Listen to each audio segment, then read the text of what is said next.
কথা আছে যে মুরব্বী এহর কথা কৈ গিল হয়তো খান্দিলি ফুয়া বলে দুধ পাই নখান্দিলি ফুয়া বলে দুধ নপাই কিন্তু আর খান্দা খান্দা চকুর পানি আর নাই এই বিড়ি চুল্লাই বহুত মানুষ মরি গিয়ে গুই অ্যাক্সিডেন্ট হয়ে গিয়ে লাইন দিন নেওয়া পারে সিঙ্গেল লাইন দিব কে না এখন কেন লাগে এখন বেশি খুশি লাগে ব্রিজ জয়তো বৃষ্টি স্থাপন করলে তো হামও শুরু করে যে মরিব মারে হাম করিয়ে যদি যত সহজাত পারে এত সহজাত মানুষ যদি ব্রিজ আর দেয় বেশি খুশি হইম আল্লাহর কাছে বেশি দোয়া করছুম। এই যে মানুষের চোখমুখর যে আনন্দ, এই আনন্দ আসলে দীর্ঘদিনের অপেক্ষার অবসান ঘটের।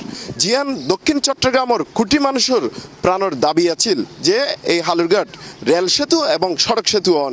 অবশেষে আগামী হালিয়া বর্তমান সরকারের প্রধান উপদেষ্টা ডক্টর মোহাম্মদ ইউনুসে এই ব্রিজের ভিত্তিপ্রস্তর স্থাপন করিব। তবে আর বিভিন্ন মানুষের হতাহইর চাইম তারাও কি হর এই ব্রিজের লইয়ের আর বোয়ালখালী মানুষের দীর্ঘদিনের দাবি আছে এই ব্রিজ অন্যান এই ব্রিজ বেলাই অতীতে অনেক নেতা হল আর আশ্বাস দিয়ে হয়তো অনেকে বাস্তবায়ন ন করে। আগামী হাজি ডক্টর ইউনুস সাহেব চট্টগ্রামের হাটদারের মানুষ, চট্টগ্রাম জেলার মানুষ, বোয়ালখালী জেলার পার্শ্ববর্তী মানুষ ও যে এই ব্রিজটা যে আগামী হাইল বৃত্তি দিব হর ইয়ে না আর খুশির কোনো সীমা নাই।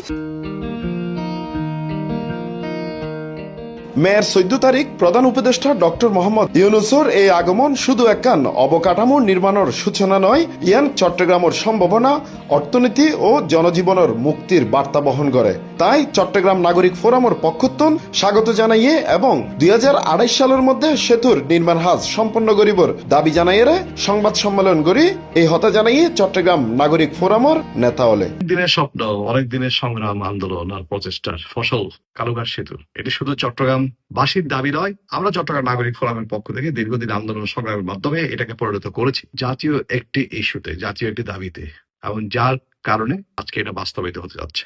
বাংলাদেশ সরকারের মাননীয় উপদেষ্টা, বাংলাদেশের কৃতি সন্তান প্রফেসর ডক্টর ইউনুস, আমি উপলক্ষে তাকে এবং তার যে উপদেষ্টা পরিষদ তাদেরকে আমি আন্তরিক অভিনন্দন এবং কৃতজ্ঞতা জানাচ্ছি চট্টগ্রামবাসীর পক্ষ থেকে। বলা হয়েছে এই সেতুটির কাজ আগামী 2030 সালের মধ্যে শেষ হবে।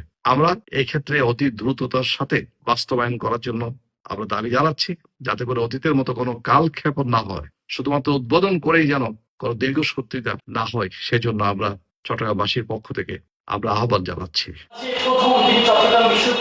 এই খালুকোটের ব্রিজ থেকে একনাকত অনুমোদন দিয়ে আইয়ারে এই খালুকোটের ব্রিজ স্থানের ভিত্তি স্থাপন এতদিন আরো দুর্নীতি দিই ওই যে মূলজুলে লেখি আর গলাত মাঝে হাতির গলার মাঝে আরো শুধু বাড়াই দেয়, এখন বাস্তবে কিছু ন দেয়।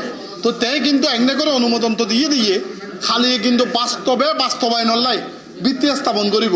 আর ওরা স্বাগত যেভাবে জানায় আবার দাবিও করি যে খালুকোটের সেতু আগামী 2028 সালের মধ্যে আর উপহার দেয়। আর দীর্ঘদিন ধরে আন্দোলন করছিলাম এই কালুকোটের সেতুর লাই। আজিয়া আরা খুব আনন্দিত এই কারণে যে তারা ডক্টর ইউনুস আগামীকাল আইব এড়ে তারা ডক্টর ইউনুসের কাছে এখানে আবেদন করছি যে ডক্টর ইউনুস যেন এটা উদ্বোধন করে এবং উদ্বোধন করে আর চলাচলের সুযোগ আনদেন করে দেয়। আর ডক্টর ইউনুসের কাছে আর আবেদন আর এসে তো বাস্তবায়নেরই দক্ষিণ বহালি যারা আছে তারা সমস্যা সমাধান হইব এবং নতুন নতুন অর্থায়ন সৃষ্টি হইব, নতুন নতুন ফ্যাক্টরি সৃষ্টি হইব। অলরেডি ফ্যাক্টরি অলরেডি আছে, যাতায়াতের হার অনেক সীমিত, আরো বৃদ্ধি পাইব। চট্টগ্রামবাসী যেহেতু আরো বহুত কিছু আশা করে এই আগমন অনুযায়ী আমরা খুবই খুশি, অনুষ্ঠান সফল ইয়ে কামনা করি।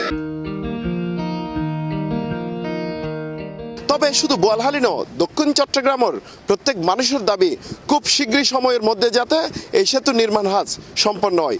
এই সেতু যদি হইলে ওই পাশে বিভিন্ন শিক্ষা প্রতিষ্ঠান, শিল্প প্রতিষ্ঠান, কৃষিকাজ সহ নানান খাতত উন্নতি হইব। চট্টগ্রামের হালুরঘাট সেতুতন হোসাইন আব্বাস, C+ TV।